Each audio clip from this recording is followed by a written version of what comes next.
The relationship isn't confusing. You're just refusing to believe the answer because you don't like what it says. And I know that stinks a little, but stay with me, because this realization completely changed the way I dated. I used to think confusion meant I needed more information, another conversation, another chance, another week to see if things got better. Now, I think confusion is usually what happens when your intuition has already figured it out, but your hope is still negotiating. Those two things start fighting each other, and suddenly you're calling a very obvious situation complicated. It isn't. You're just emotionally invested in getting a different outcome.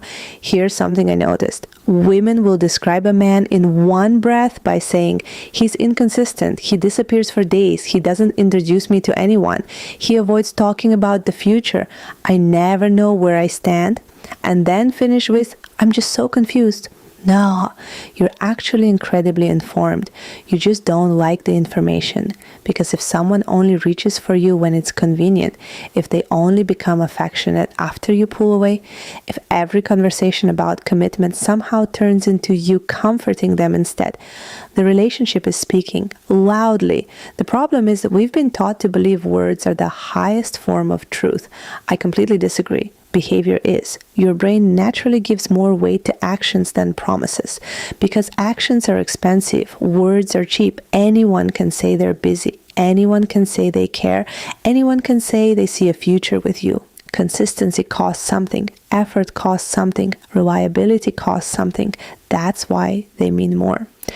I also think a lot of us secretly confuse uncertainty with chemistry. If someone makes you feel secure, available, and emotionally clear, your nervous system relaxes. And when your nervous system has spent years confusing anxiety with attraction, peace can feel almost boring at first. So you mistake emotional stability for a lack of spark while chasing someone who has you checking your phone every 7 minutes. That isn't romance. That's unpredictability creating a reward loop. It's psychology, not destiny. And listen, I'm not judging you because I've done it too. I've stared at my phone trying to decode punctuation. I've reread conversations looking for hidden meanings like I was investigating a crime scene. Meanwhile, if I had just zoomed out instead of zooming in, the answer was sitting right there. Somebody who genuinely wants to build something with you usually makes your life simpler, not more mentally exhausting. They reduce guessing. They don't increase it. I think one of the highest forms of self-respect is believing what reality is already showing you before someone has to officially announce it. Because sometimes we wait for a confession that's never coming. We want someone to sit us down and say, I'm not choosing you. But people rarely communicate that directly. They communicate it through patterns, through priorities, through what they consistently make time for, through what they repeatedly avoid. And every time you ignore those patterns, you slowly teach yourself that your own perception can't be trusted. That's the real loss, not the relationship. Your relationship with yourself.